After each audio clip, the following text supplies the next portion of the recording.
Peristiwa ini disebut dengan jelas dalam suratul Qasas. Musa AS adalah anak kepada Banu Israel. Jadi dia berasal dari Banu Israel, tetapi bagaimanapun dia dibesarkan di rumah Fir'aun, laknatullah. Jadi dia dibesarkan di rumah Fir'aun, di kalangan kaum Fir'aun. Sekarang kita tahu kisah bahawa dia pergi ke pasar. Ada seseorang lelaki dari orang-orang Fir'aun, Qibtiyun, yang sedang bergaduh dengan seorang lelaki dari Banu Israel, kaum Musa AS.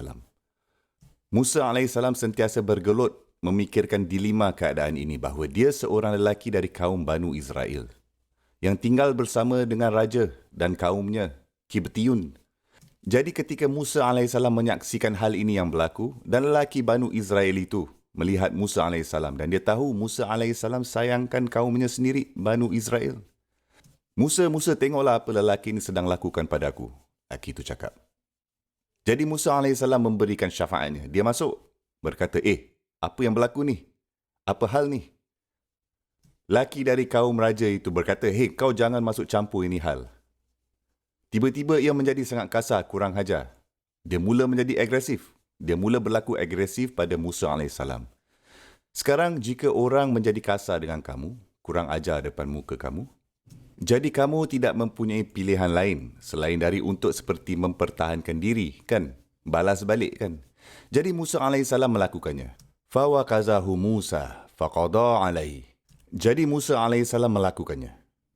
Tapi apa yang akhirnya berlaku adalah orang itu mati dan lelaki itu mati. Musa AS nampaknya tidak menyedari akan tahap kekuatannya sendiri. Faqada alaihi, lelaki itu mati. Itulah kejadian dari hidupnya, satu perincian. Dan ini sebelum dia menjadi Nabi. Ini lama sebelum itu. Tetapi ia disebutkan dalam Al-Quran. Sebenarnya ada pelajaran di sini. Ini relevan. Sangat berkaitan. Dan relevannya tentang kejadian ini, peristiwa ini, tentang mesej di sini, ialah Musa AS melakukan perkara yang tidak disengajakan. Aksiden. Namun walau bagaimanapun, apa yang dinilai dan dihakim di antara kaum-kaum di mana dia berada pada masa itu sebagai satu jenayah. Dia adalah penjenayah yang disabitkan di kalangan masyarakat itu. Tidak disengajakan satu aksiden, tetapi orang tetap melihatnya sebagai satu jenayah. Okey, pada usia awalnya dia melakukan jenayah itu. Kemudian itu, dalam hidupnya, dia dijadikan Nabi Allah SWT.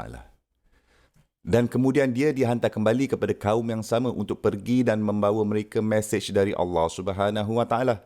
Pergi dan sampaikan pesanan ilahi kepada mereka yang terdapat dalam dialog di antara Allah SWT dan Musa AS.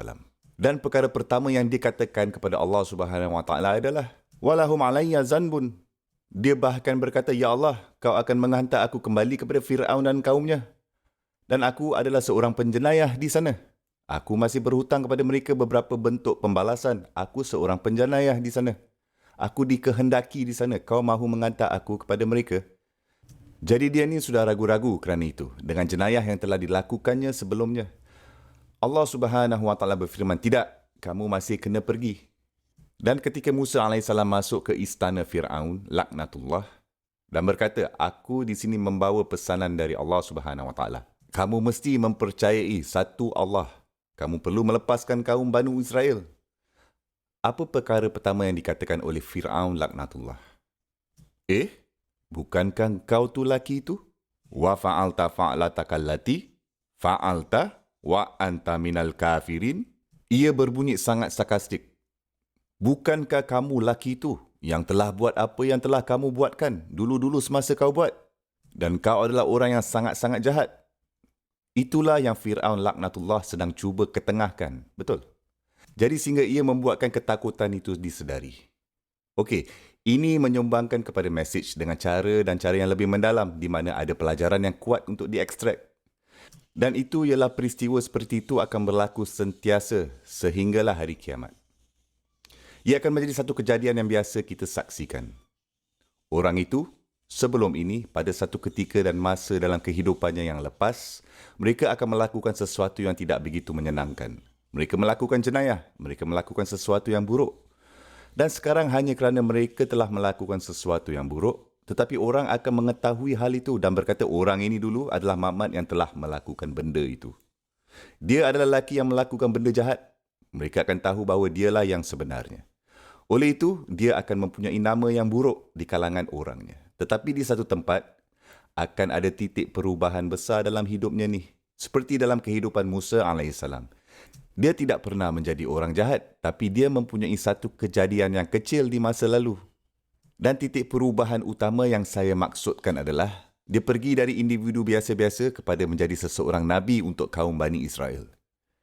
Begitu juga dengan masyarakat kita. Dalam komuniti kita, akan ada orang satu ketika dulu dalam hidup mereka, mereka akan melakukan sesuatu yang buruk. Kemudian mereka mempunyai titik perubahan besar dalam hidup mereka, di mana mereka membalikkan keadaan. Dan mereka akan kembali ingin melakukan sesuatu yang baik, ingin menyumbangkan sesuatu, ingin menjadi sebahagian daripada sesuatu yang baik. Dan pada masa itu dan masa di situlah peristiwa cerita ini menjadi sangat-sangat relevan, betul tak? Apa yang akan kita lakukan? Adakah kita akan menjadi seperti Fir'aun laknatullah? Jadi ketika seseorang pemuda datang ingin memanggilkan azan. Dulu ni dia telah melakukan sesuatu yang buruk dan dia datang untuk memanggilkan azan. Kamu, pergi belakang. Aku tak mahu kamu panggil azan. Engkau bukan orang baik. Faham tak senario ni? Adakah kita akan melakukan itu? Kerana jikalah kita melakukan itu, jika itulah tingkah laku kita, kita menilai dan menghakim orang, sebaik saja mereka muncul depan pintu. Oleh itu, kita ni tak lain tak bukan sama je macam Fir'aun laknatullah. Jadi, jika kita buat macam itu, menghakim orang macam itu, kita baru sahaja mempamerkan kualiti yang ada pada Fir'aun laknatullah. Kita act seperti Fir'aun, kerana itulah dilakukan oleh Fir'aun. Dia tidak peduli apa yang Musa AS katakan. Dia tidak peduli mengapa dia datang. Dia tidak peduli siapa dia telah jadi seorang Nabi dan pangkat apa yang telah dia diberikan. Yang masih Fir'aun laknatullah fikirkan adalah, tapi engkau ni adalah lelaki yang telah melakukan itulah. Dia tidak mahu melepaskan diri sendiri daripada hal itu. Okey, sekarang jadi apa yang kita akan lakukan? Bagaimana kita akan bertindak dengan orang? Berbanding dengan peristiwa itu, bandingkan dengan contoh Rasulullah SAW. Adakah beliau pernah sekalipun membangkitkan hal buruk terdahulu yang seseorang telah buat terhadap diri-diri mereka sendiri? Ia memang tidak pernah berlaku, tak pernah berlaku sekalipun. Subhanallah.